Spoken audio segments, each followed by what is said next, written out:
Muy buenas noches, tengan todos ustedes. A nombre del doctor Humberto Galo Armida, director general del Hospital Metropolitano y de la Sociedad Médica del Hospital Metropolitano, agradecemos mucho su presencia y les damos la más cordial bienvenida a ustedes que están aquí con nosotros, como aquellos que por vía virtual también están conectados con nosotros.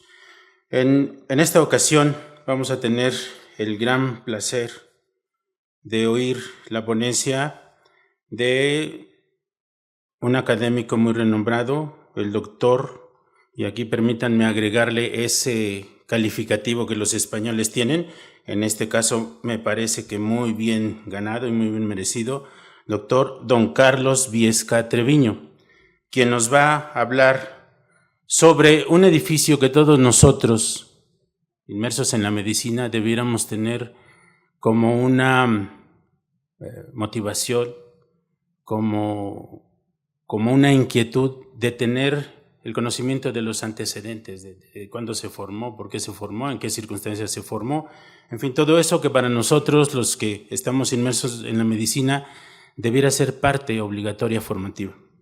Entonces, voy a permitirme resaltar 5 puntos fundamentales, pero que encierran toda una gran trayectoria. El doctor Viesca es profesor titular C de tiempo completo en el Departamento de Historia y Filosofía de la Medicina de la Facultad de Medicina de nuestra máxima casa de estudios, del cual fue jefe desde 1983 a 2012, 19 años. Es fundador, con la doctora Juliana González, del posgrado de bioética en la UNAM, del cual ha dirigido, ha guiado en 2 periodos, de 1999 a 2003 y de 2008 al 2017. Además, es coordinador del Seminario Interdisciplinario de Bioética y es presidente honorario de la Academia Panamericana de Historia de la Medicina y de la Sociedad Internacional para la Historia de la Medicina. Y bueno, su prolijidad bibliográfica y de autoría está plasmada siendo autor y coordinador de 52 libros, siendo coautor y autor de centenares de capítulos en libros, y estamos enriquecidos también al tener a disposición de nosotros más de 200 artículos publicados en revistas nacionales y extranjeras. Entonces los invito a que nos preparemos a oír esta excelente plática que va a ser muy ilustrativa. Por favor, doctor.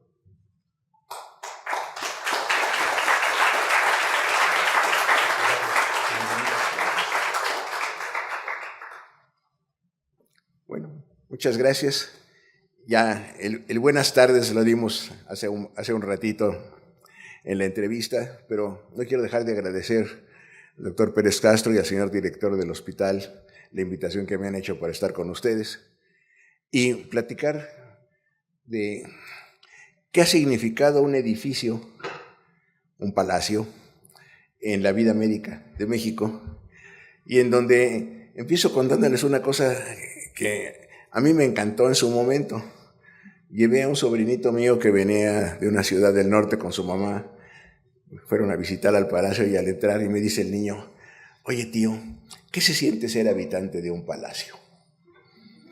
Maravilloso, ¿no? Pero bueno, aquí tenemos el palacio. Este es un grabado de 1750. Ustedes ven ahí en el centro, ven, la iglesia grande es la iglesia de Santo Domingo, que entonces todavía tenía una barda con un atrio, en lo que es ahora el atrio, y la plaza, en donde está el portal, y la fuente en medio, donde ahora está doña Josefa Ortiz de Domínguez. Y exactamente abajo está el palacio. ¿Qué es lo que se ve? La parte ochavada hacia la calle, es decir, la entrada, que no está en esquina, sino está exactamente uniendo las dos calles, y se ve el patio. En la parte de acá no quisieron poner el patio que era de las cárceles de la Inquisición, que entonces estaba instaladísima. Este palacio albergó a la Inquisición. Ahí se instaló la Inquisición en 1572 Había habido inquisición antes en México, sí, pero era una inquisición arzobispal. El arzobispo era el que manejaba todo. No había un tribunal de la Inquisición como tal, que viene hasta 1572, porque justamente el año anterior en España se vuelve a revivir la Inquisición como tribunal. Nombran primer inquisidor a Moya de Contreras, arzobispo de México, y escogen las casas que estaban ahí, que habían sido de conquistadores y que ahora quedaron enterradas por las nuevas construcciones. Deciden hacer un palacio, piden al arquitecto Pedro de Arrieta que haga el palacio, y Arrieta, entre otras cosas, fue el que hizo la Basílica de Guadalupe, la primera gran construcción de la Basílica de Guadalupe. Y cuando le dicen los inquisidores, oye, pero ¿por dónde podemos entrar con bombo y platillos nuestro carruaje? La callecita de enfrente era muy angostita. La callecita de acá, donde se ve una iglesia y que ahora es la Secretaría de Educación, era un poquito más ancha, pero no mayor cosa. Y entonces les dicen, no se preocupen, les pongo, corto la esquina para que quede más amplia la puerta. Segunda pregunta, oye, ¿y cómo vamos a entrar en carruaje por todo nuestro palacio? Bueno, le quito la columna del ángulo del palacio. Ya quitada la columna, pero ¿cómo se la vas a quitar? Se va a caer. Bueno, le quito en las 4 esquinas de los ángulos del palacio. Pero no se va a caer. Si quieren también les quito la del piso de arriba. No, nada más quita las de abajo. Por eso el patio, como verán en algunas láminas posteriores, no tiene columnas en las esquinas. Entonces, esto es lo que se hace 1752. Ahí duró la Inquisición durante un rato largo. Se cierra en 1812-13, después de las grandes juntas que se hacen en Cádiz, en España, que pierde la Inquisición mucha fuerza y queda entre que sí sigue la Inquisición y no sigue. El virrey Calleja la mantuvo más o menos, pero oficialmente ya no existía. Al darse la independencia se acabó la Inquisición, se queda el edificio vacío, lo quieren vender y casi nadie lo quiere comprar porque pues ahí espantan, sigue estando los fantasmas de los inquisidores y de todos los torturados, que además aquí en México no fue tan seria la Inquisición. Más o menos en los de 1572 a 1815, por decirle algo, no hubo arriba de 300 personajes ejecutados por la Inquisición. Fueron 200 y fracción. Pero el miedo de que nos pasara algo y que la Inquisición nos llamara ahí era terrible, ¿no? Les podría decir que, por ejemplo, entre 1572 y 1600, todos los médicos que estaban ejerciendo en la Ciudad de México se pasaron un ratito en la cárcel de la Inquisición siendo interrogados por algún pretexto. Hasta don Juan de la Fuente, que no es pariente de Juan Ramón, y que era el médico de la Inquisición, también lo encerraron ahí porque tenía unos libros que eran sospechosos. Entonces, ahí hay una relación ya interesante con los médicos de origen, ¿no? Pero pasa el tiempo. Esta litografía viene más o menos de fines del siglo XVIII, principios del XIX. Sigue teniendo el atrio. Y ven la escuela aquí ochavada y arriba con el escudo de la Inquisición. Se vuelven casas y lo primero que le quitan es el escudo de la Inquisición, como veremos después. Aquí se ve el hueco, pero ya no hay escudo en la parte de hasta arriba. Pero noten ustedes, tiene 2 pisos. Sigue, nada más son 2 pisos. Y la casa que sigue, que era entrada a la casa de los inquisidores, era más bajita. La entrada a las cárceles estaba por el otro lado y estaba cubierta por casas para que no se oyeran. Primero, que los presos no se fueran tan fácilmente, aunque sabemos que algunas gentes como Fray Servando Teresa de Mier se salió 4 veces de ahí, pero los encerraban. Y que tampoco se oyera, como seguimos teniendo muchas cárceles actuales que ponen construcciones hacia la calle para que no se note qué es lo que hay ahí adentro, ¿no? Entonces, vamos teniendo esto. digamos 1820. Esta litografía, un poquito después, 1848. Y aquí no se ve bien, pero en la parte de arriba ya no hay escudo y ya no tiene barda el atrio de la iglesia. Se va modificando el entorno, sigue siendo un palacio. No hay mayor cosa médica, pero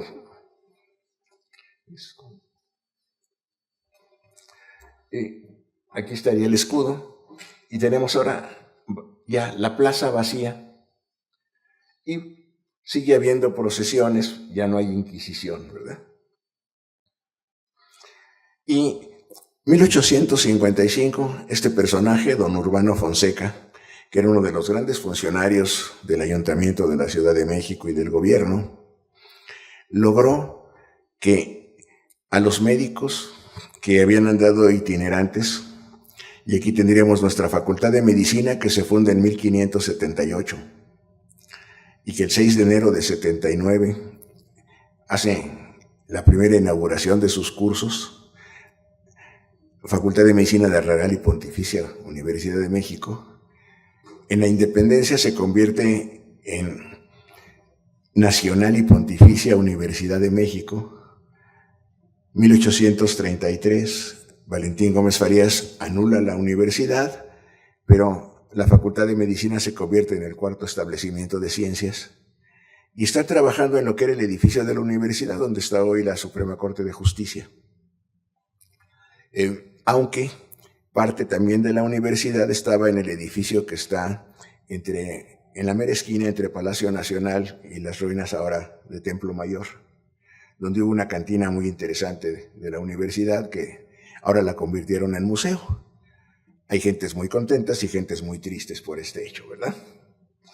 Y don Urbano Fonseca, entonces, la escuela había andado danzando por toda la ciudad.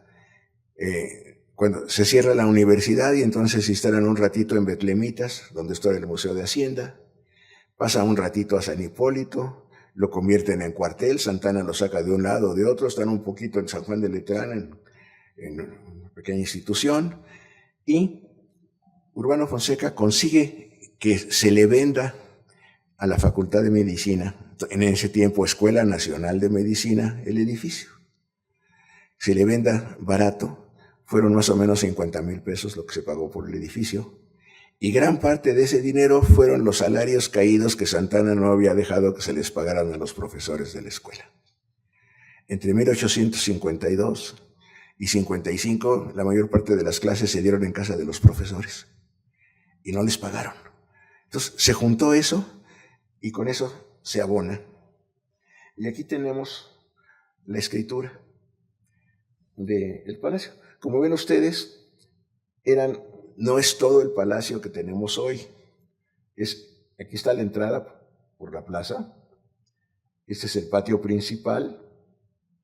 Y en esta parte de aquí tenemos un patio, que era el patio de los Naranjos y que equivocadamente le han puesto patio de los Naranjos al que está atrás. Es ahora el auditorio. Era un patio y había cuartos en esta parte de aquí. Cuartos para servidores de la Inquisición, no para presos. Y esta otra parte eran casas anexas que no fueron de la Escuela de Medicina. Hubo una escuela francesa ahí, se agregó a la Escuela Nacional de Medicina a principios del siglo XX. Es el segundo patio donde ahora tenemos un elevador y se sube a algunas de las salas de conferencias, el Salón de Méritos, por ejemplo. Un original lo pusieron de colores, como ustedes ven. Es el mismo documento, pero puesto en bonito para presumirlo y exhibirlo. Se hizo ya desde la Escuela de Medicina. Y esta es la parte baja, en donde don José Urbano Fonseca, Dios Libertad a México, marzo 15 de 55, entrega la escritura de propiedad del edificio a la Escuela de Medicina. Esto es también muy interesante porque la Escuela de Medicina estuvo ahí de 1855 a 1956. Si ustedes toman cuenta, 1734 a 36 que se acaba de construir el edificio, Al cierre de la Inquisición estuvo más o menos unos 20 años menos que la Escuela de Medicina en ese edificio. El director de la Escuela de Medicina era José Ignacio Durán, llevaba tiempo como director, era un agente liberal, importante médico, y había sido director de la facultad, hizo todos los trámites para conseguir esto. Y aquí, ¿qué medicina se enseña ahí? Es un punto importantísimo. Un plan de estudios que va modificándose a partir de 1833, el que se establece con Gómez Farías, en donde era prácticamente una repetición del plan de estudios que se tenía en la Sorbona, en la Universidad de París, y se había modificado con un par de cosas interesantes. Mucho de farmacología, un buen curso de fisiología que se había ampliado y que seguía dando el doctor Carpio, un importantísimo precursor de la fisiología mexicana, traductor de los aforismos de Hipócrates aquí en México, y fue la cabeza de nuestro actual departamento de fisiología en sus orígenes. Pero ya habían agregado algunas cosas, clínica médica y clínica quirúrgica separadas y con toda la fuerza posible, y estaban planteando agregar medicina legal. Carpio, un ratito, había dado cursos de historia de la medicina, que no entraron a la currícula oficial, pero que siempre él lo mantuvo en su cátedra de fisiología. Autor central, en 55, François Magendie, el gran fisiólogo francés, maestro de Claude Bernard y las obras de Claude Bernard como libros de texto. Y aquí vemos, ya la Escuela de Medicina está aquí, y fíjense, se hace un agujero, se quita completamente el escudo de la Inquisición. Ya no basta nada más con borrarlo, sino se deja el hueco. Es Escuela de Medicina, ya Inquisición no tiene que ver aquí. De la misma época, cambian un poquito los carritos, pero nos permite ver exactamente esta situación. Esta segunda casa que está aquí con esta puerta se va a integrar al palacio, pero se va a integrar hasta cerca de 1922-23 con el doctor Ocaranza como director de la facultad. Esto se nos encimó, pero esto nos está enseñando prácticamente un poquito antes de la que vimos, porque todavía tenía barda el atrio. En el segundo patio de la escuela se instaló la Academia Nacional de Medicina cuando se funda o se vuelve a fundar por tercera vez. 1864 nos ponen, a 936. A 936 se estuvo ahí. Después estuvo otro rato, estuvo hasta 56 en el Palacio, y cuando la Escuela de Medicina se fue al Centro Médico, se fue a Ciudad Universitaria, la academia se quedó ahí por 7 años más hasta que se abrió el Centro Médico, hoy Centro Médico Siglo XXI, y se le dio el espacio que tiene hasta hoy. Entonces, ¿por qué llegó ahí la Academia de Medicina? La Comisión Científica, Literaria y de Artes que nombra Napoleón III en 1864 abre una sección médica. Se funda aquí el doctor Carlos Alberto Hermann, jefe de cirujanos del ejército francés invasor, es el que lleva la cabeza, y don Miguel Jiménez, otra de nuestras grandes figuras que vamos a ver aquí en un momento. Ahí nos fuimos más lejos, pero bueno, de una vez. Aquí vemos cómo se le agregó un piso más. Esto pasa en 1870. Dejémoslo adelantado. Y un par de vistas más en este mismo sentido. ¿Y qué tenemos? Don Miguel Jiménez, médico, internista, el gran descubridor del tratamiento de los abscesos hepáticos por punción, hepáticos amoebianos, cosa que causó terror en Europa porque no tenían la técnica para esto, pero que finalmente se lo copiaron y se publica en París y se toma como la técnica especial, que ya en el siglo XX aterrorizó a los cirujanos norteamericanos por la misma razón. y que en el Hospital General, de lo que platicábamos hace ratito, pues nos enseñaban a los estudiantes y a los pasantes internos y demás a que palpando se sentía dónde estaba el choque del líquido del absceso y que había que funcionar con los pacientes sentaditos en ese lugar por encima de la costilla porque por abajo va el nervio y la arteria. Eso nos lo enseñaron a todos los estudiantes y los estudiantes funcionábamos accesos hepáticos todos los días en el Hospital General. Eso se lo debemos al doctor Jiménez, ¿verdad? Son los dos que encabezan esta sección, pero un poquito después, 1865, diciembre, los franceses se retiran, desaparece la sección y la sección médica de esta comisión francesa se convierte en Sociedad Médica de México. Es hasta 1873 que se cambia el nombre de Sociedad Médica de México a Academia Nacional de Medicina de México, con el doctor Luis Hidalgo y Carpio como presidente de la academia. Estuvo en ese lugar que está ahí y después se siguió, como les digo, hasta que se mudó al Centro Médico Siglo XXI. La academia y la presencia de la academia ahí fue muy importante por dos razones. Primero, la academia tuvo una casa, tenía su lugar, se ha reproducido la sala de sesiones de la academia con muebles hechos exactamente como los de las fotografías de época, con el mismo dosel, etc. Tuvo su lugar, pero tuvo su biblioteca. Pero la otra cosa importantísima, el acceso de los académicos, figuras muy importantes, como profesores en la Escuela Nacional de Medicina. Entonces, esto hace que en ese palacio ya de medicina, expalacio de la Inquisición, se diera esta dimensión importantísima. Como les decía, en 1870 se construye esto. ¿Y qué es lo importante? Ya no cabían los laboratorios, salones, etcétera, y no teníamos la cantidad de alumnos que tenemos ahora, ¿verdad? Entonces se van haciendo más laboratorios, se va haciendo un tercer piso. En el tercer piso se hace el gran anfiteatro de anatomía con un pequeño elevador, el depósito de cadáveres, que vamos a ver unas fotografías de 1930 dentro de un momento.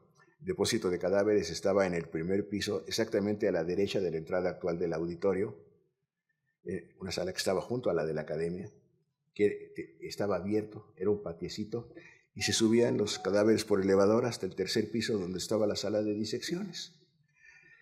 Se van necesitando laboratorios pues, para farmacología, para enseñanza de diferentes cosas, y se va buscando que esto sea lo más propio, primero para hacer una enseñanza adecuada de la medicina, siguiendo fundamentalmente todavía en esta época el modelo francés.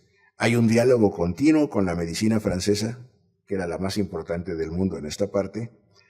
Después de que se expulsa a Maximiliano con la medicina alemana, y la razón es muy sencilla, nos empiezan a caer mal los franceses por habernos invadido, y entonces gentes muy importantes como Manuel Toussaint van a Alemania a estudiar, algunos otros van a Viena, y se va estableciendo un equilibrio, las mejores medicinas europeas con una presencia en nuestra escuela de medicina. Entonces, por eso se pone el tercer piso, pero si ven aquí arriba, tenemos un frontón con figuras médicas.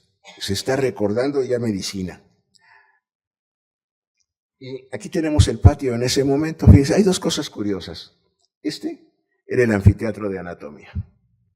Hay un tercer piso, departamento de anatomía,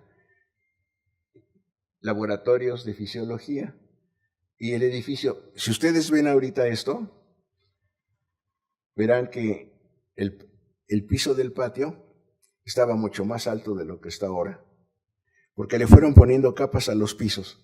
Y nos podemos dar cuenta de esto por la base de las columnas. En la actualidad se regresó al nivel original del patio que le había dado Pedro de Reta en 1736. Y en la escalera, 1858, la Escuela de Artes Plásticas nos hace una estatua de San Lucas, como el apóstol, el médico que dejó su profesión para irse de apóstol con Jesucristo, y que después va a ser el que va a cuidar a la Virgen María en sus últimos años en Éfeso. Estaba colocado en la escalera donde está ahora otra vez. Y dentro de los grandes profesores de este momento, Leopoldo Río de la Loza, un personaje que encabezó la Escuela de Medicina y el periódico Unión Médica de México en 1852, es decir, 3 años antes de que se llegara a la escuela, que daba clases en su casa y que es el que introduce los cursos de química médica, que se van a convertir en bioquímica ya en el siglo XX. Río de la Loza es una figura importante en términos de formar científicamente a nuestros estudiantes de medicina con los avances de la época. ¿A qué nivel química? Y que es interesante, fíjense, 1836-37 es el primer laboratorio de química y luego de farmacia química en escuelas de medicina en el mundo, en Europa.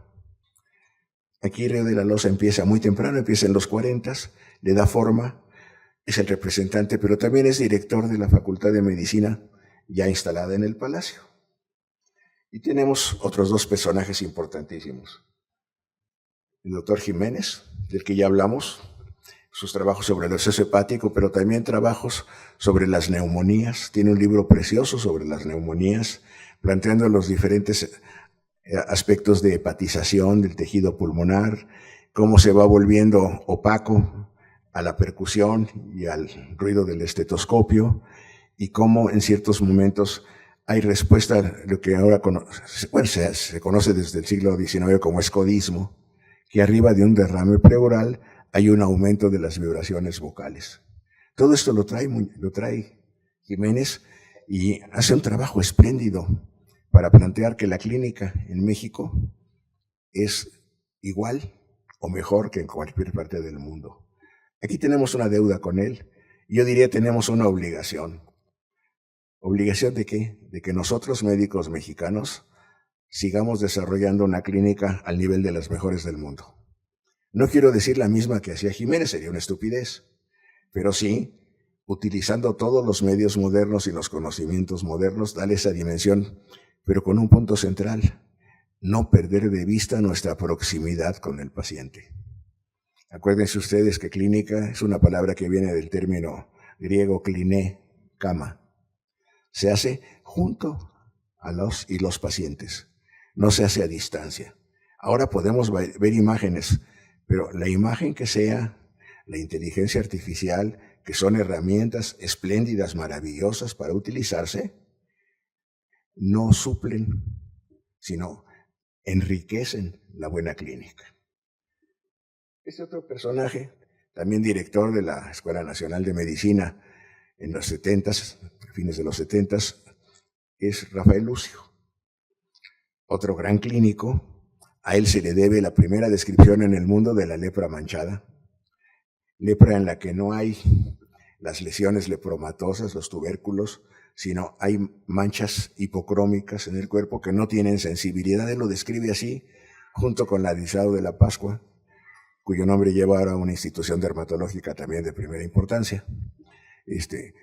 Lucio, republicano, y fíjese, Jiménez, médico de Maximiliano. Lucio, republicano. Cuando se enferma Maximiliano, porque tiene un problema de paludismo serio y no saben qué hacer con él, llama a Lucio para que lo atiende, se compone, y cuando Maximiliano le dice: oye, ¿cuánto le debo al doctor? Dice Lucio: no recibo un centavo del opresor de mi patria. Atiendo a un enfermo en necesidad, pero no recibo nada de alguien que es enemigo de mi patria. Republicano serio, ¿no? Maximiliano también, digamos que era un agente de cierta dignidad, porque sabiendo que Lucio le fascinaba la pintura y era coleccionista de pintura, le regaló unos cuadros espléndidos. Cosa que Lucio no pudo decir que no es pago, es un regalo de un paciente agradecido, ¿no? Es diferente.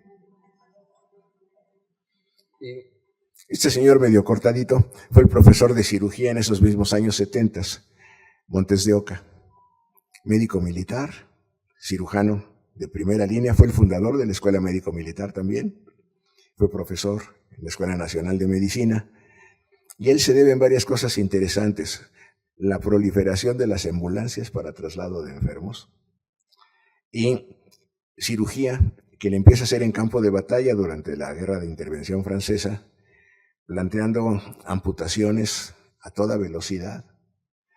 Decía que una amputación decente de tercio medio del muslo debía de llevar más o menos unos 3 minutos y medio, con un corte en círculo, con una especie de bisturí en forma de hoz. Se hace el corte completo, la otra mano entra directa a tomar la arteria. Con la mano que quedaba se sacaba un hilito de la bolsa de la camisa, igual que hacía Ambrosio Paré 200 años antes, y hacía la ligadura de la arteria, y ya después se empujaba los músculos y demás cosas para terminar. Bueno, otra figura, pues señera, ¿no? Y Manuel Carmona y Valle, ya llegamos hacia fines del siglo XIX, también director de la Escuela Nacional de Medicina, instaladito en el Palacio, y pues una persona que insiste mucho en la clínica, pero que hace aportaciones muy importantes en términos de oftalmología. Él introduce en México los primeros grandes oftalmoscopios y desarrolla toda una semiología de lo que se encuentra a estos niveles. La fotografía, la otra es el cuadro de Carmona y Valle como director. Esta es su fotografía de época. Y hacia fines de siglo aparece como director de la escuela Eduardo Liceaga, médico de Porfirio Díaz. Lo había conocido cuando Porfirio Díaz era un general sin mayor relevancia. Después es su médico, después es padrino de sus hijos, inclusive la última hija de Porfirio Díaz, que ya vivió aquí en México. Bueno, se quedó aquí en México y vivió aquí, y estuvo casada con el doctor Cosío, un radiólogo muy importante, y vivieron ahí en la Colonia del Valle, a media cuadra del Metro Coyoacán. Es otra de nuestras grandes figuras. Liceaga es alumno de Jiménez. Fue el que atendió a Jiménez en su última enfermedad a mediados de los años 70. Y Jiménez le regaló su libro de clínica autografiado. Se lo mandó con su hijo ya cuando estaba en términos de muerte, a mi querido alumno y distinguido médico, mi médico Eduardo Liceaga. Su libro sobre las neumonías. Ese libro estuvo durante muchos años en la biblioteca del Hospital General. Y fíjense qué cosa más horrible. Un día yo me lo encontré, ahora estoy en casa de ustedes porque lo confisqué y se lo voy a regresar a la universidad en el momento adecuado. Lo confisqué porque lo encontré tirado en un basurero afuera del Hospital General. Estaba deshojado con y la firma de Liceaga, de puño y letra, y el libro de Jiménez. Imagínense. Lo primero que pregunté y lo platiqué con el director del hospital de aquel tiempo, le dije, oye, te debería de regresar este libro, pero si ustedes lo tiraron a la basura, no se lo merecen. Yo lo tengo, cuando lo necesiten me hablan. Liceaga, Jiménez, gran maestro. Pero Liceaga con Porfirio Díaz también, su médico durante todo el tiempo, y fue el que atendió a su esposa cuando regresó y a su hija todo el tiempo que vivió aquí, hasta la muerte de Liceaga a mediados de los 20. Ahora, ¿qué le debemos a Liceaga? Le debemos su visión de la atención de la salud en la República Mexicana, nada más y nada menos. Como director de la facultad tiene 2 planes de estudios muy novedosos, el segundo de 1906, que lo interrumpieron mucho a causa de la Revolución, pero en donde plantea cosas muy importantísimas. Reforzar higiene y salubridad pública. Y de hecho, él hereda el Consejo Superior de Salubridad, ahora Consejo de Salubridad General, y le da la fuerza planteando otra cosa importante, la posibilidad de dictadura sanitaria, que después la va a reforzar por ahí de 1917 el médico Rodríguez, médico de Carranza, planteando que en casos de urgencia, emergencia, dijeron ellos en aquel momento, sanitaria, una gran epidemia, un problema sanitario serio, el presidente del Consejo de Salubridad tiene prioridad sobre el presidente de la República para tomar decisiones sin consultárselas. Esto hubiera sido fundamental en la pandemia que acabamos de pasar. A Liceaga le debemos esto, además de todo el refuerzo a la clínica, desarrollar actividades quirúrgicas, actividades clínicas, etc. Y, como cosa también central, el gran desarrollo del Plan Nacional de Hospitales, los hospitales civiles que existen en todas las grandes ciudades de la República y en la Ciudad de México, el Hospital General, y la conversión del Hospital Juárez, que había sido primero convento, hospital en tiempo de la intervención francesa para hospital de guerra, y que queda como hospital, que tome la fuerza de un hospital general de primera magnitud, pero hospitales civiles en todas las entidades de la República. Y del lado izquierdo un retrato de Lisiaga, 1880, y del lado derecho otra figura muy importante en ese tiempo, Rafael Lavista. Lavista, cirujano, es el que introduce en México la cirugía moderna de fines del siglo XIX, con anestesia, con antisepsia, empezando a utilizar ya asepsia quirúrgica, todavía sin guantes, porque los guantes todavía no los traía Halsted a colación hasta unos 15 años después, pero planteando la modernidad en cirugía como algo que no solo se podía, sino se debía de hacer en México en todos nuestros grandes hospitales. Lavista fundó un hospital que está en Tlalpan, en la parte de atrás de lo que sería la Plaza Central y el Palacio Municipal, que fue un hospital quirúrgico al principio, pero que cuando muere Lavista lo convierten en hospital psiquiátrico. Y ahí les cuento una cosa muy interesante. Una vez en el ISSSTE llegó un señor que no veía y llegó un paciente con un brote psicótico agitado a urgencias. Y llegó la ambulancia y grita, a ver, el paciente de Lavista. El señor que no veía levantó la mano, lo agarraron y se lo llevaron al hospital psiquiátrico que estaba en Tlalpan. Y el paciente psicótico pues seguía ahí, nadie sabía qué pasaba, ¿verdad? Bueno.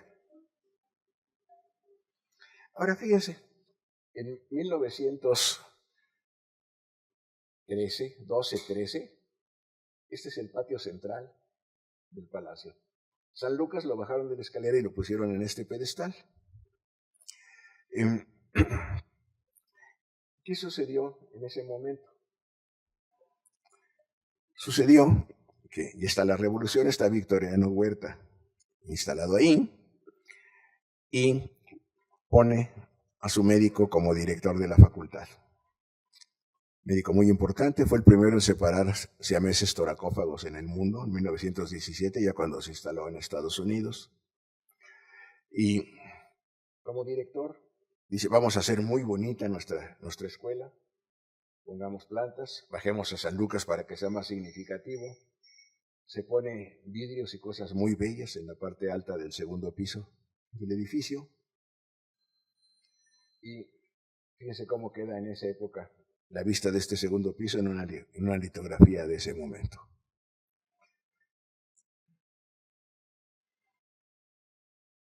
Gabino Barrera también trabaja en ese momento, es director por unos minutos, pero lo interesantísimo es que él con Porfirio Parra van a plantear que la medicina debe ser una ciencia positiva. Es decir, es el primer paso central para lo que sería la parte ruda. ¿Qué significa pensamiento científico? Positivo en términos de hipótesis, experimentación, adquirir nuevo conocimiento. Y dejemos fuera muchas cosas. Ahora, a casi 150 años de distancia, 140 años de distancia de esto, 100 años de los últimos momentos de Parra y él, es que ya tenemos dudas. El método científico tiene también sus limitaciones, pero sobre todo, una parte importantísima, si nos creemos y nos dedicamos a comprobar hipótesis, vamos a considerar como ciertas muchas mentiras o muchas falsedades, cosas que no son ciertas. Necesitamos, y eso lo planteó ya Karl Popper, un filósofo de la ciencia muy importante a fines del siglo XX, necesitamos falsear. No tratar de comprobar una hipótesis, sino también poner piedras en el camino de la hipótesis. Si yo pongo todos los obstáculos y la hipótesis sigue funcionando, tiene más posibilidades de ser verdadera que de otra manera. Entonces, positivismo como punto central. Y por ahí de 1917, director Nicolás Ramírez de Arellano. Él es un compañero y amigo de Lisiaga, y es uno de los grandes promotores de la salud pública en México. Como cosa interesante y curiosa, la esquina, que es ahora de la Secretaría de Educación, enfrentito al Palacio, era la oficina del Consejo Superior de Salubridad. Ahí se hicieron los primeros estudios de la vacuna antirrábica. Ahí se puso la primera vacuna antirrábica en México. Liceaga fue el que llevó esto a cabo. Estamos hablando de 1888, 3 años después de que Pasteur puso la primera vacuna antirrábica en el mundo. Y Liceaga, con un pretexto interesante, le dijo al señor presidente: oiga, tengo surmenage, ahora diría burnout, necesito unas vacaciones. Y se fue a Europa y hizo 2 cosas interesantísimas. Recorrió los grandes hospitales europeos para traerse los planos para hacer el Hospital General y la idea para hacer nuestro Hospital General como los mejores del mundo.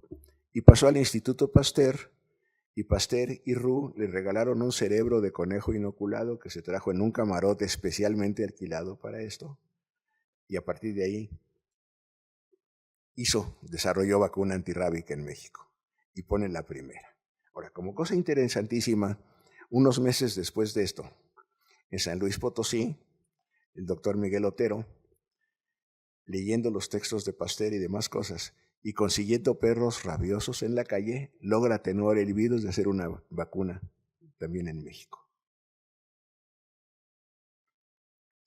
Y un personaje clave, José Terrés, de los grandes clínicos de principios del siglo XX, profesor de clínica en la Escuela Nacional de Medicina, autor de muchos artículos publicados sobre todo en la Gaceta Médica de México, pero yo les diría como punto importantísimo, profesor de clínica de don Ignacio Chávez, para hablar de herencia y hablar de qué significan nuestras generaciones de maestros y qué significa la construcción de conocimiento en el que no me quedo con lo poquito que doy o no destruyo lo poquito que tú estás dando, sino cómo se establece una construcción del conocimiento armónica, seria y reconociendo nuestras herencias, pero no quedándonos en las herencias, sino llevándolas adelante.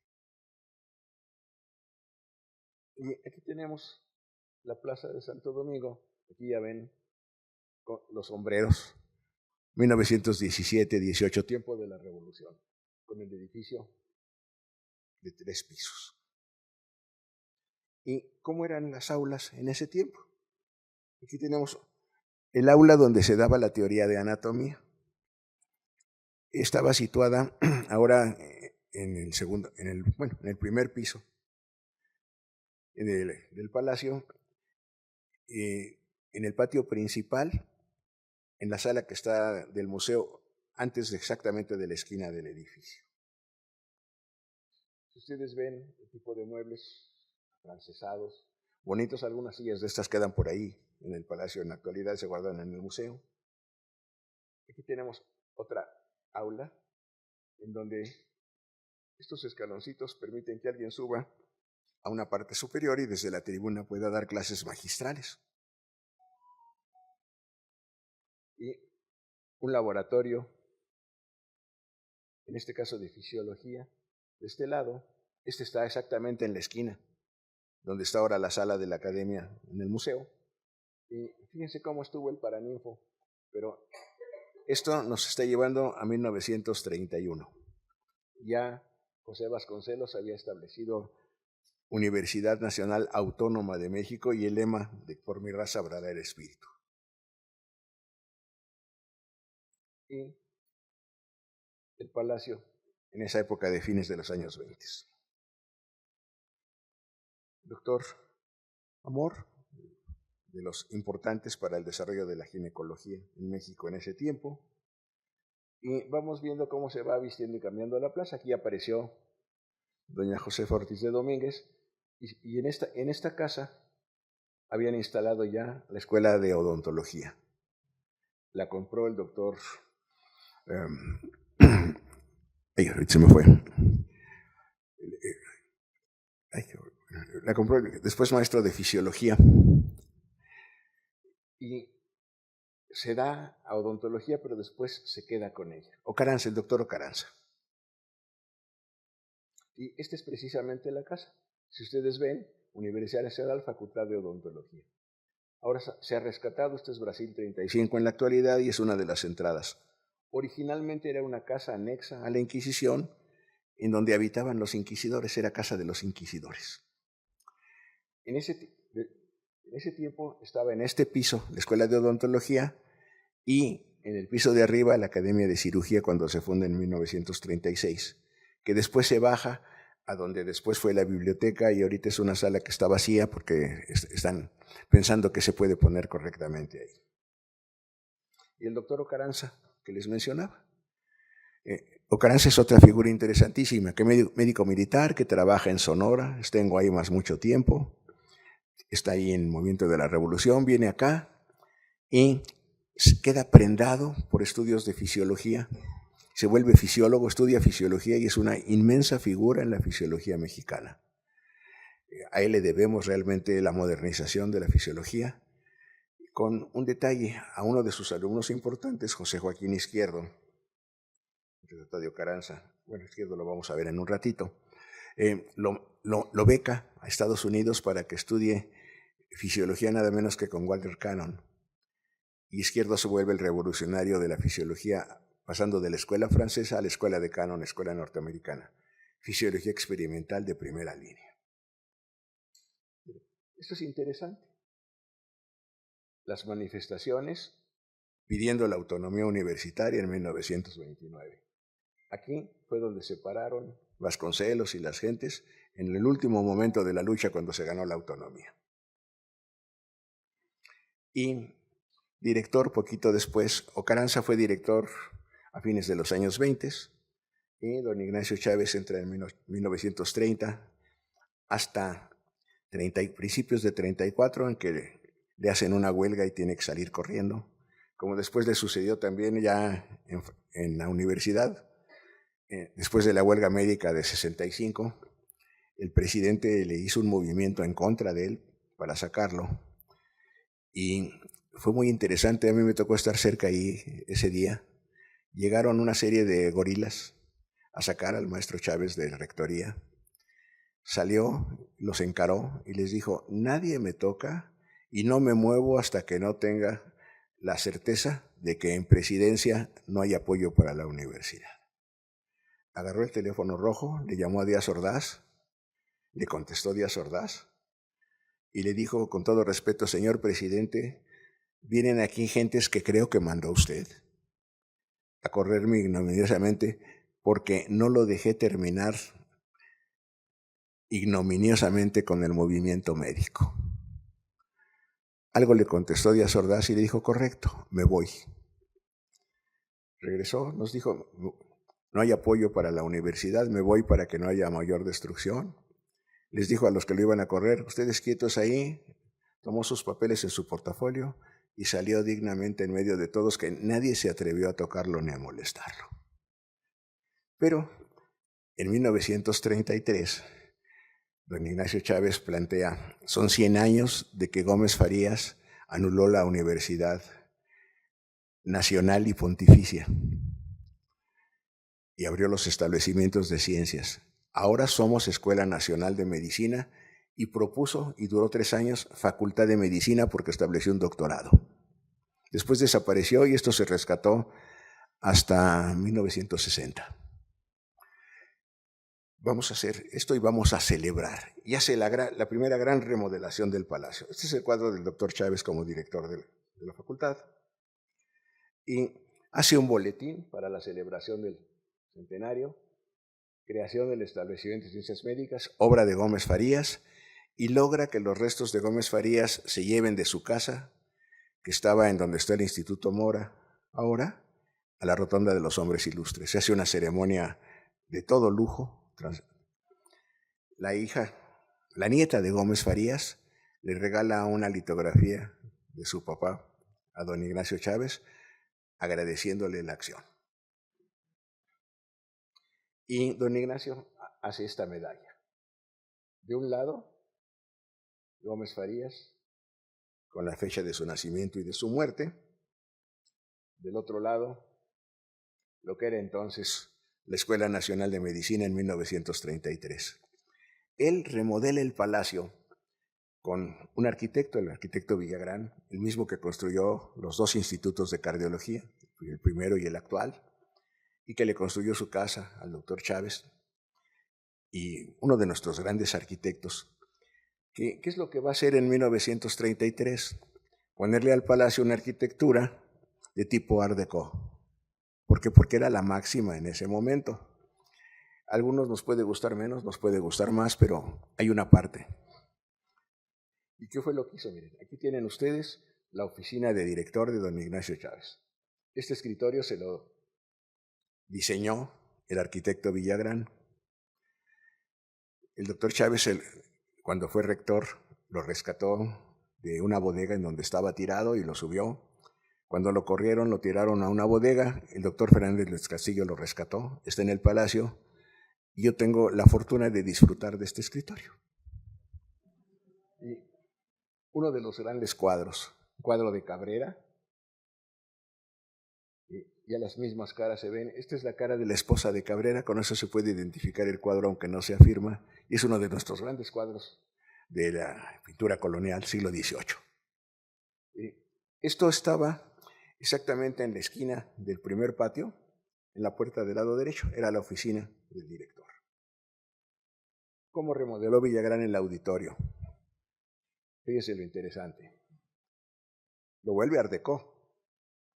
Pero estas sillas las encargan a París, están fundidas en París en fierro forjado.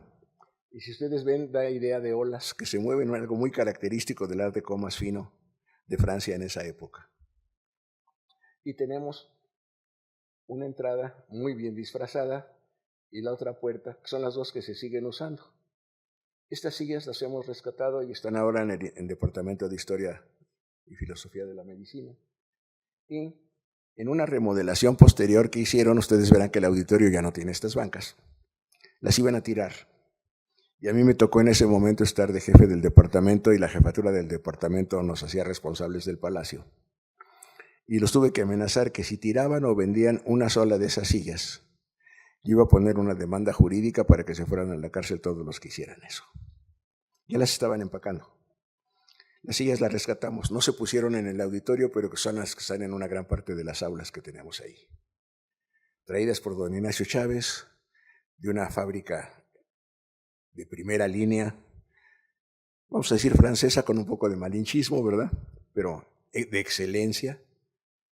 No se podían tirar, simple y sencillamente, ¿no? Bueno, así quedó el auditorio, que era el patio de los Naranjos. Aquí alrededor antes había una serie de cuartos, que era el internado de los alumnos que llegaban a la Escuela Nacional de Medicina del exterior, de provincia, y que no tenían parientes aquí, ahí vivían. En el cuarto que estaba exactamente aquí, se suicidó Manuel Acuña, cuando Rosario no lo correspondió a sus amores, ¿no? Y nos deja el maravilloso Nocturno a Rosario. Y fíjese cómo se hizo la salita de lo que era el Paraninfo. Por un ratito se le quitó todo y se puso esto, también Art Deco completo, lo hizo también Villagrán. Y si ustedes ven las sillas, también las cambiaron completamente. Esto sí desapareció porque por ahí de 1940, 42, primero el doctor Gustavo Vaz planteó que se regresara al modelo anterior y luego sus sucesores lo lograron. El laboratorio de histología en 1934 y afuera estaba ni más ni menos que el doctor Carmona y Valle sentado ahí en su pedestal. En 68, cuando se tiró el tercer piso de la escuela y se trataron de hacer arreglos porque venía la Olimpiada, lo quitaron de aquí y se lo llevaron a ese parque que está sobre Vertis, que tiene algunas estatuas de médicos, y ahí está instalado ahí don Manuel Carmona y Valle. Y esta vista ya la vemos con un trenecito. Esto sería más o menos 1935. ¿Qué es lo que tenemos aquí en primer lugar? La corregidora. Una vista más Y si ustedes ven, Escuela Nacional de Medicina, ¿verdad? Y de los grandes maestros de esta época, Tomás Perrin, el profesor de histología, él fue el que nos dejó una cantidad de cosas que están en el museo, desde una serie grande de laminillas histológicas que pertenecieron ni más ni menos que a don Santiago Ramón y Cajal. Trajo el escritorio y todo el despacho de Ramón y Cajal. Cajal se lo regaló a él porque fueron amigos. Algunos dicen que Cajal fue su maestro, no. Fueron amigos y fueron compañeros durante el tiempo que Cajal estuvo estudiando en Valencia. Y están en relación aquí, y cuando Perrin viene para acá, Cajal le regala estas cosas. Tenemos en el archivo histórico un álbum de fotografías de Perrin y Cajal en sus tiempos de Valencia, por ahí de 1913-14. Entonces, una figura importante luchando por la histología en México. Isaac Costero, trasterrado español que viene a mitad de los 30, que Chávez es el que lo trae, y es profesor de anatomía patológica. Convierte la anatomía patológica nueva de la de Virchow a la más moderna en 1935-36. Y paralelamente, en el momento en que se abre el Instituto de Cardiología, crea el Departamento de Anatomía Patológica en el Instituto de Cardiología. Isaac Costero fue el maestro, ni más ni menos que de Ruy Pérez Tamayo. El burro Quirós, gran maestro de anatomía, que siempre se quejó, decía, es una cosa horrible, él fue cirujano también, y decía que lo que más le estorbaba a un cirujano eran los guantes, que se perdía el tacto directo de los tejidos. Sabemos que hay una ventaja versus una desventaja, y que la ventaja de que no se infecten es mejor que la desventaja de no tener la sensación en los dedos, ¿verdad? Pero él siempre se quejó de esto.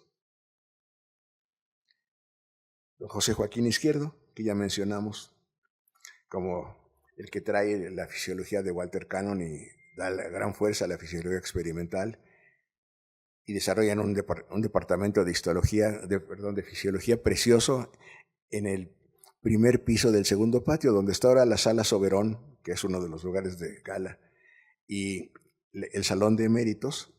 Fueron la sala de conferencias del Departamento de Fisiología, y el patio tenía ventanas, y todos los corredores del patio tenían instaladas los laboratorios y las aulas para el departamento. En el tercer piso, en la parte de arriba y atrás, tenían el bioterio. Y aquí a la derecha, Gustavo Vaz, director de la facultad en 1936, hereda todo esto que le deja Chávez y plantea varias cosas muy interesantes. Vaz tuvo la fortuna de que cuando estaba el presidente Cárdenas en campaña le dio apendicitis.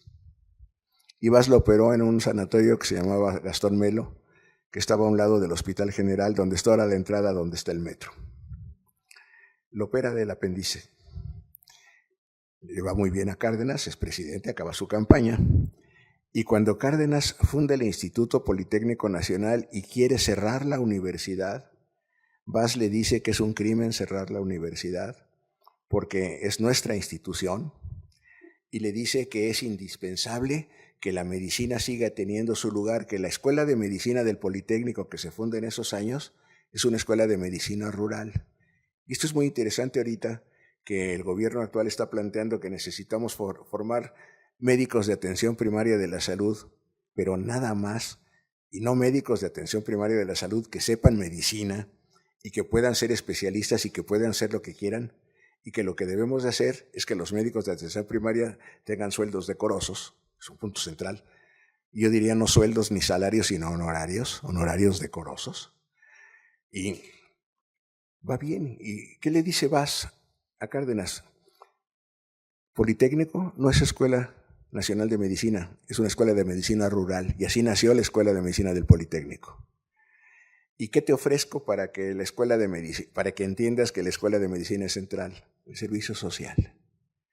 Los médicos mexicanos que se van a graduar van a tener 6 meses en ese tiempo de servicio social en áreas rurales, en áreas en las que no hay atención, para demostrar que la universidad es nacional, y le regresan sus médicos a la población lo que la población ha gastado en su formación. Vaz salvó a la Escuela de Medicina y luego como rector salvó a la universidad cuando amplió el servicio social a toda la universidad. Y aquí tenemos el patio que era la casa de los inquisidores, ya en su estado más o menos actual. Le han quitado algunas plantitas ahorita, pero digamos en su estado más o menos actual. Y el último director de la facultad que estuvo en el Palacio de Medicina, don Raúl Fournier. Él modifica planes de estudio, es el que ya en el cambio a Ciudad Universitaria establece los grupos piloto y una modernización de la enseñanza con una gran carga de práctica, pero con una teoría sólida. Hace un plan de estudios muy importante que se modificó 2 veces después, en 67 y luego en 85, y se modificó pero no se desechó, planteando qué es lo que falta, porque pues hay una cosa importante: si las cosas no se modifican, no respondemos a los retos que vienen creciendo y que vienen dándose posteriormente. Se va haciendo. Le debemos ese último plan de estudios. Esa es su fotografía como director de la facultad. Y la despedida. 1956, está el doctor Fournier, Efrén del Pozo, despidiéndose del palacio para mudarse a Ciudad Universitaria. Un grupo de alumnos hicieron un paro porque no querían dejar su palacio. Y unos días después, el maestro Fournier fue en su Cadillac negro con chofer de librea a recogerlos y a decirles que los invitaba a que lo acompañaran a ver sus nuevas instalaciones. Por supuesto fueron. Hay maneras de hacer las cosas, ¿no? ¿Y qué vamos teniendo?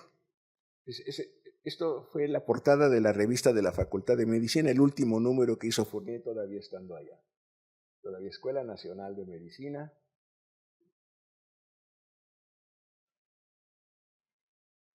Carmona y Valle en el momento en que lo van a transportar, en 1968, al otro jardín. Y los últimos ratitos de la escuela, ya planteando que esto no era el edificio original. Y esto lleva a plantear, ¿mantenemos este edificio que fue de escuela, que es importante, o regresamos a la tradición? A ratitos podemos pensar que estaría bien que siguiera así. A ratitos pensamos que qué bueno que lo regresaron a sus dimensiones anteriores. Las dos cosas tienen sus pros y sus contras, ¿verdad? Pero regresemos al Palacio de la Inquisición que imaginó Pedro de Arrieta, y se perdió esta área. Por un rato, la escuela de ya no odontología, sino la de enfermería, se instaló en una parte del palacio, en el mismo lugar que vimos de la escuela de odontología, y en todo este piso. Y se apoyó ya en los años 80 para que les hicieran su gran escuela de obstetricia y de enfermería y obstetricia ahí en Tlalpan, con lo que medicina volvió a retomar todas las áreas del palacio.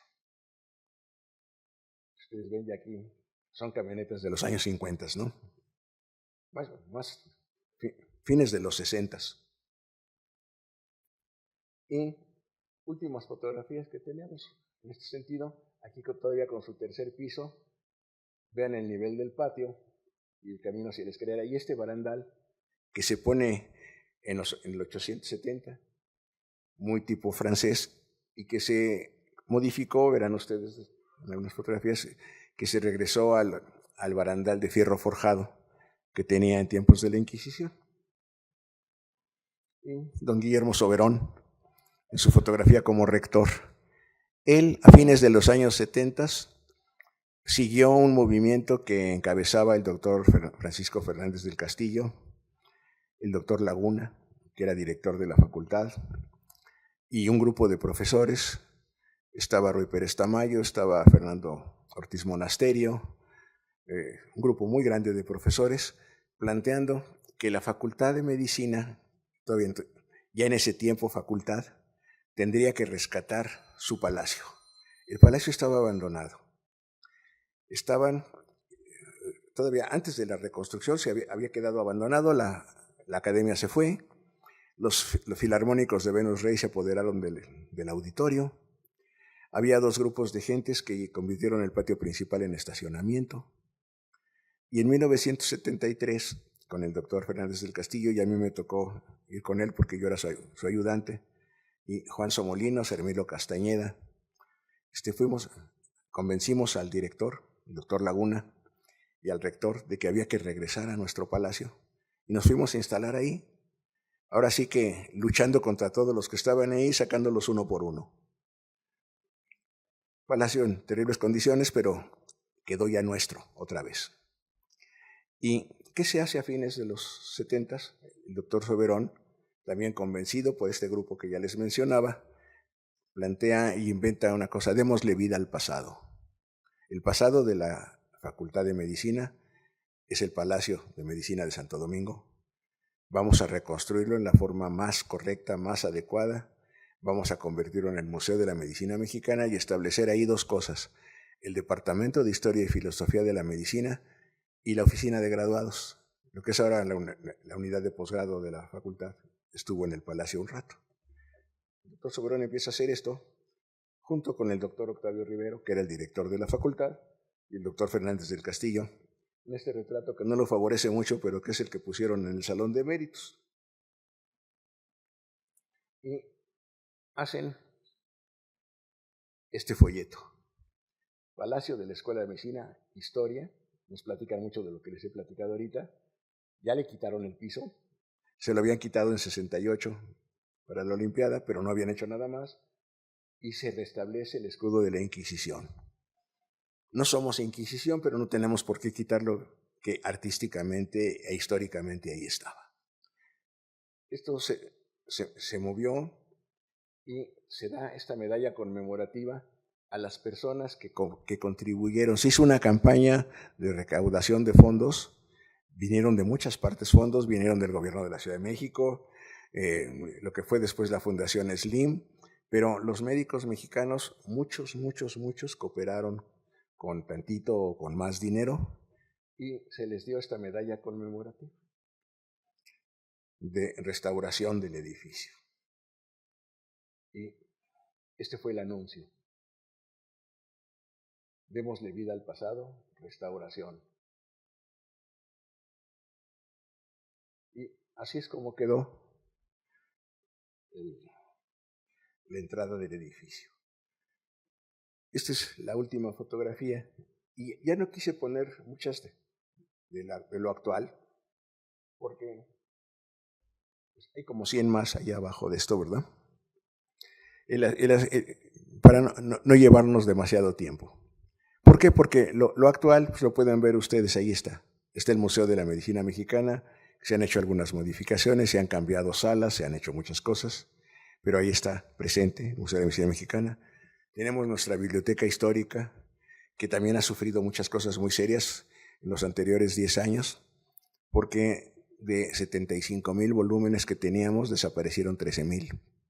Porque alguien dijo en la universidad que para qué queríamos libros viejos, y que si teníamos 2 números del mismo, pues que tiraran uno.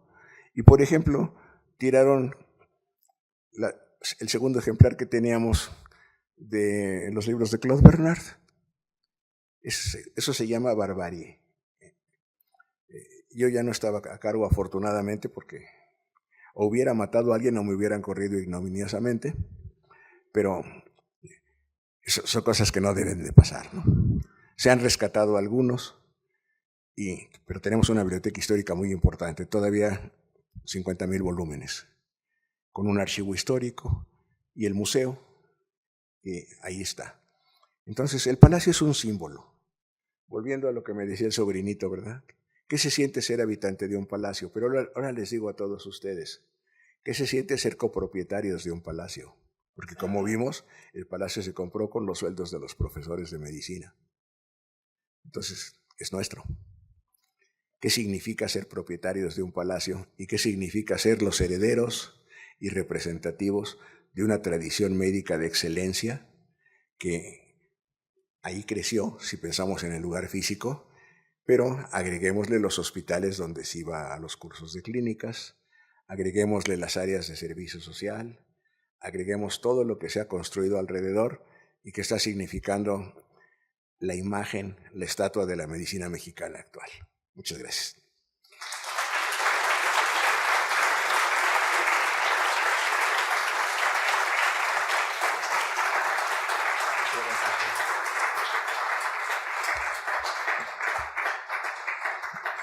Muchas gracias, doctor Viesta.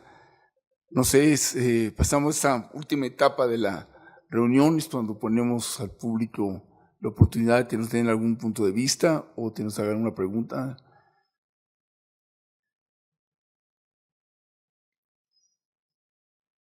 ¿Ninguna pregunta? ¿Todo en orden? Una cuestionamiento, perdón.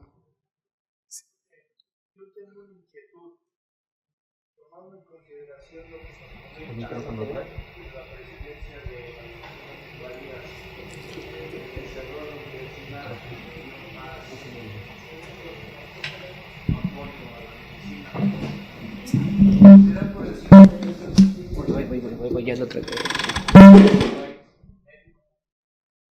Bueno, hubo las dos cosas. Él ya venía luchando por esto desde antes, pero es interesante porque el establecimiento de ciencias médicas es el cuarto de 6 establecimientos de ciencias. O sea, cierra la universidad. ¿Por qué? Porque no le gustaba que fuera pontificia. Es una universidad nacional. Pero si la deja universidad, la estructura lo hubiera comido, fue lo que pensó él en ese momento. Entonces, de acuerdo con algunas figuras importantes, José María Luis Mora a la cabeza, plantean, quitemos esto, y de acuerdo al modelo francés que se plantea después de la Revolución Francesa, quitemos la etiqueta de facultades o de escuelas y hablemos de establecimientos. Ciencia. ¿Qué es lo que han aprendido de ciencia ellos? La ciencia positiva de Augusto Comte. Entonces, vamos a hablar de ciencia, vamos a volverla experimental poco a poco, vamos a hacer una medicina científica, a lo que quería decir esto en 1833. Entonces se establece establecimiento de filosofía, establecimiento de letras, establecimiento de química, establecimiento de ciencias médicas. Es toda una imagen para modificar la enseñanza en el país. Y aprovecha que Santana en unas tantas vueltas se va, que él como vicepresidente queda a cargo de la presidencia y que el presidente no le puede decir que no. Otra pregunta.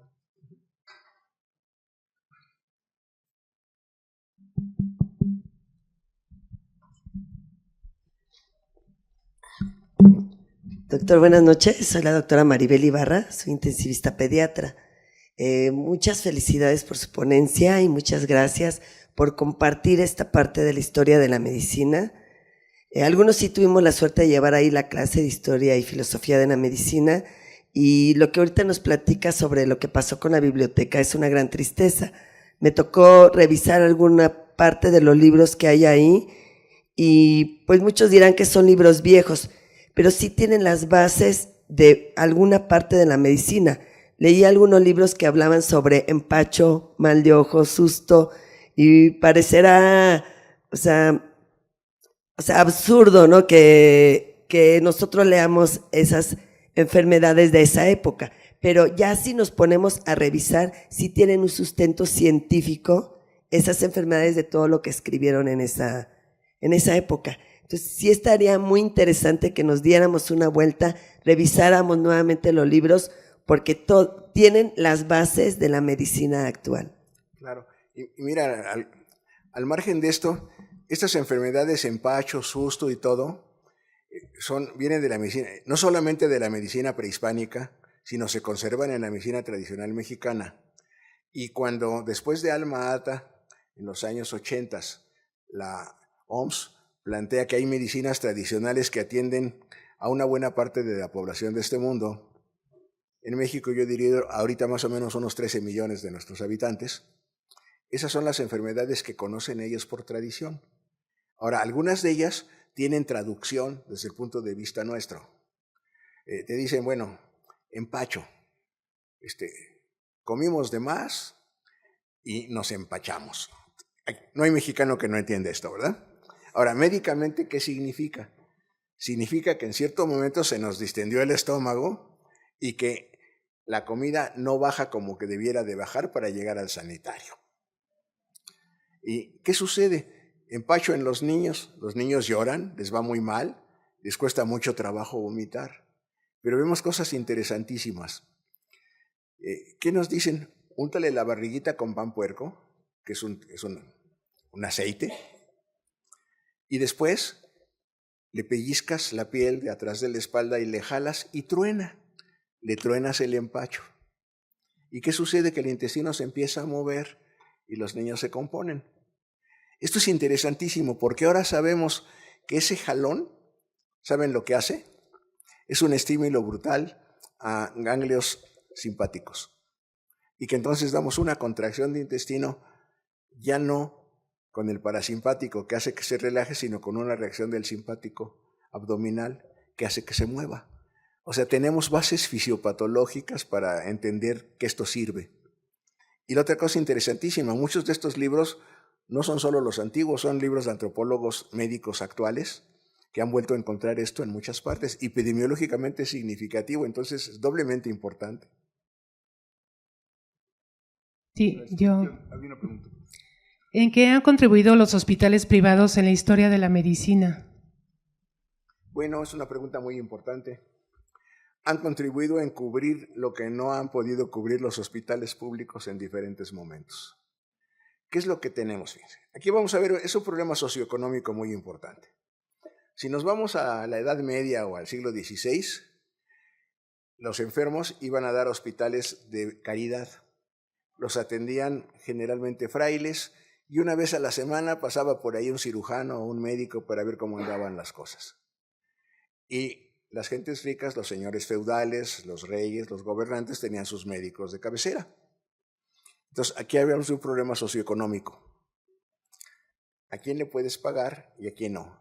No había formación de médicos en la cantidad que tenemos después. Pero después vamos teniendo otro problema y me voy a referir a México en particular. Cuando Ávila Camacho sucede a Lázaro Cárdenas, Cárdenas le hereda una cuestión, le dice, oye, tenemos muchos hospitales civiles, tenemos unos cuantos hospitales privados. En general, que existían Hospital Español en 2 o 3 ciudades de la República, Hospital Angloamericano, hoy ABC, fundamentalmente en 2 lugares de la República, y uno que otro hospital privados muy chiquitos como el de La Vista o como el de algunos médicos en especial que habían hecho sus hospitales para atender a su consulta en la colonia. Pero ahora la pregunta es epidemiológica, ¿a qué parte, qué porcentaje de la población se cubría? Entonces, lo que Basso empieza a plantear es hagamos un sistema de hospitales, vamos a hacer hospitales públicos nuevos. Pero ¿cuánto cuesta echarlos a caminar? ¿Cuánto cuesta equiparlos? Y el problema sigue siendo actual. ¿Cuánto cuesta mantenerlos en activo? ¿Cuánto nos cuesta atender a una o un paciente? Y con variables de las diferentes especialidades o los diferentes problemas. ¿Qué es lo primero que inventan? Hagamos el seguro social. Seguro social copiado de algo que vio Plutarco Elías Calles en un viaje que hizo a Alemania por ahí de 1926. Ve que ahí hay un seguro social que lo hizo el canciller Bismarck a instancias de Rudolf Virchow, que era su amigo y compañero, y que le dijo algo muy interesante. Oye, fíjate que los mineros de Silesia, a partir de que empiezan a trabajar en las minas de carbón, tienen una expectativa de vida sana de unos 3 a 5 años. Se mueren por EPOC, silicosis o silicotuberculosis. Bismarck le dijo, oye, pues qué pena. Virchow, que era un tanto cuanto necio, regresó y le dijo, mira, eso que dices qué pena, le cuesta al Estado alemán una pérdida de tantos millones de marcos plata por cada gente que se muere. ¿Por qué? Porque no se sigue produciendo carbón. Ve la parte económica. ¿Qué hizo Bismarck? Fundó el Seguro Social. ¿De qué manera? Una parte paga el trabajador, una parte paga el patrón y una parte paga el Estado. El esquema exactito que se hace en Alemania, que ve Plutarco Elías Calles y que trae para acá y se lo propone a Cárdenas y Ávila Camacho. ¿Para qué hacemos seguro social? Para meter dinero y poder dar mejor servicio a los que no tienen esta posibilidad. Entonces tenemos seguro social para los que tienen trabajo y atención pública que se convierte en derecho a la atención de la salud ya después de 1980 con el doctor Soberón. Después, ¿qué hacemos? Bueno, las secretarías de Estado van teniendo sus asegurados sociales, que se convierten en el ISSSTE a fines de la década de los 50. Pero sigue no habiendo lugar y sigue habiendo un grupo de población que puede pagar algo por su atención. Y ahí van cobrando importancia cada vez mayor hospitales privados y grupos de hospitales privados que se van volviendo sistemas de atención. Tenemos el Sistema Ángeles como un punto muy interesante en los últimos años y que surgió gracias a que el Hospital Humana de tipo norteamericano, que fue el origen del Ángeles del Pedregal, encontraron que no era buen negocio para ellos esto y decidieron venderlo y aparece el Grupo Ángeles. Es una historia muy interesante y ayudamos a hacer hace poquitos años un libro bastante interesante de atención hospitalaria en México con la parte central de qué significa el desarrollo del Grupo Ángeles. Pero tendríamos como paralelo otros grupos. Tenemos ahorita Médica Sur, muy visible también en el mismo sentido. Tenemos proliferación de cierto tipo de hospitales. Tenemos un camino. ¿Qué se trata? ¿Y en qué sentido los hospitales privados han contribuido? Primero, en dar posibilidad de atención a un grupo de población que tiene la capacidad de pago, pero también de tomar en cuenta que se pueden hacer grupos de aseguradoras con todo lo que esto signifique de todo tipo, o de grupos que se afilian en su atención a un hospital y que gracias a esto un grupo importante de trabajadores y de población tiene acceso a la atención de la salud en una forma correcta. Entonces, este es un papel importantísimo. Diríamos, tenemos que ver los tres niveles. Afiliados a instituciones públicas, sus trabajadores tienen una seguridad social. Afiliados a instituciones públicas de trabajadores no de instituciones estatales que tienen acceso a esta atención. Luego, personas aseguradas y personas con capacidad económica para cubrir esto en hospitales privados que proliferan y que constituyen una parte importantísima en la atención de la salud. Entonces, esto se debe de llevar adelante. Y un punto central, lo que se planteó en cierto momento como seguro popular, orientado hacia hospitales públicos, carentes de recursos frente a los costos de la modernización de los equipos, fue un proyecto que en sus principios nos pareció raro. Yo en sus primeros momentos lo critiqué y lo platiqué con el doctor Frenk y entendí lo que estaba haciendo y dejé de criticar. ¿Qué está haciendo? Llevar dinero a donde no hay para poder establecer atención. ¿Y qué hacemos? Que se afilien las gentes. ¿Esto significa ser mexicanos de primera o de segunda? No. Si no sé quiénes están y no sé cuántos son, ¿cómo voy a poner dinero? Hay que tener una idea de afiliación para poder pagar. Y segundo, lo que llamaron cauces en su momento. Empezamos atendiendo poquitas cosas y conforme tengamos más afiliados y más dinero y tenemos los hospitales públicos que ya existen como base, vamos ampliando la capacidad de atención. Sufrimos la desaparición de esto.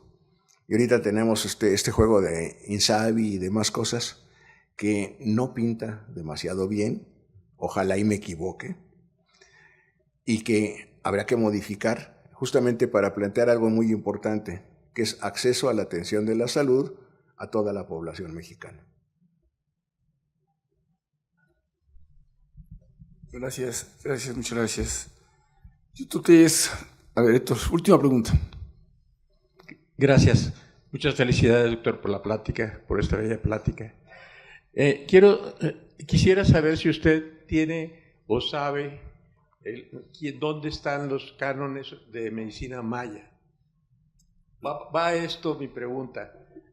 Yo soy ortopedista. Cuando hice ortopedia, una vez me mandaron a hacer un trabajo de clavos centromedulares y en todos lados aparecía que era Kuncher quien había descubierto los clavos, pero sin embargo, como referencia en la biblioteca del Centro Médico Nacional, encontré que los mayas fueron los primeros en el mundo en describir los clavos mayas usando el ocote para tal. Pero no sé dónde están los libros, no sé en qué parte estén, o los libros de medicina. Hay una mención, y no tanto en mayas. En mayas se encontró después. Los primeros datos se encontraron aquí en el centro de México. Y hay un libro, en el libro de la Historia General de de la Nueva España de Fray Bernardino Sahagún y en un capítulo del Códice Florentino de él mismo, dice, en algunos casos en que se rompe el hueso largo de la pierna, el fémur, y ya lo acomodamos y le pusimos una férula y una venda y le pusimos los yesos de entonces que eran varas con plumas de gallina y demás cosas, y de todos modos se sigue moviendo. Y primero, esa es la primera descripción en la literatura universal de la pseudoartrosis del fémur. Dice, cuando eso pasa, hay que abrir las carnes, llegar al hueso, romper lo que está cicatrizado mal, tallarlo, y van a ver ustedes que hay un agujerito de los dos lados del hueso. También es una de las primeras descripciones de la médula, del canal medular óseo. Dice, y en eso se va a buscar una vara de ocote, acorde al ancho de ese agujero, que se vaya a llenar de miel, y aquí vemos la parte importantísima, miel como bacteriostático, se pone de un lado, se concerta del otro y se junta. Todos pensaron que esto era vacilada, pero está descrito en el Códice Florentino y en la historia de Sahagún. Ahora, lo más interesante, se han encontrado hasta hoy 2 fémures con la vara. Uno en Caltocan, que es una zona arqueológica que está más o menos a la altura de Zacatepec, en la subida que va de Calpulapan a Jalapa. Ahí se encontró, pero hay otro detalle bien interesante. Los curanderos de ahí, yo tuve la oportunidad de ir a platicar con ellos, decían que se podía hacer eso. Y el curandero al que yo entrevisté me dice, fíjese que yo no me atrevo. Yo lo que he hecho es que me robo el alambre de cobre de la electricidad y con eso amarro el fémur y lo acomodo. Pero mi papá y mi abuelo sí lo hacían. En ese momento dije, a lo mejor es pura vacilada. Pero unos meses después los arqueólogos de Caltocan me hablaron porque habían encontrado el hueso. Hay 3 así. Entonces, sí hay. Y los clavos intramedulares de Concher, pues los inventaron los mexicas o los toltecas o la población mexicana prehispánica, en el peor de los casos, hace 500 y pico de años. Se está planteando que los de Caltocan son más o menos del año 1300. Muchas gracias. Podríamos seguir explotando tus conocimientos y tus más de puntos de vista hasta políticos. Me queda más que agradecerte, Carlos. Tenemos aquí un reconocimiento por tu participación en el hospital, firmado por el doctor Galo y por la Sociedad Médica. Y independientemente de eso, tenemos también siempre les damos a nuestros conferencistas una onza de plata de libertad, que es un valor humano intrínseco. Precioso, sí. Y en la parte posterior están los estudios de nuestros estados, lo cual tiene un valor muy importante para nosotros, la libertad de nuestro país, ojalá siga siendo. No solo físico, sino simbólico. De eso se trataba, exactamente. Y de otra manera tenemos una caja aquí de sorpresas del Hospital Metropolitano. Ya se sabe en la historia, por eso se ríen. Que no voy a hacer un clavo intramedular, ¿verdad? No, tenemos unos retojes. Hombre, qué maravilla. Pero mira, la tachucha para que te la pongas, esto es parte importante de nuestra historia, y luego dentro de ella tenemos un termo para que puedas refrescarte o tomar una bebida que te permita tener mejores y máximas ideas. Claro. Ojalá nos pudiera seguir alimentando con la escritura que te permita abrir nuevos conocimientos, y lo más importante, y es donde se ríen más, nos mantenga siempre en la memoria. Claro. Muchas gracias. En esta y en esta, ¿no? En todas. Sí. Así será. Perfecto. Muchas gracias. 1.000.000 de gracias. No, al contrario. Muchas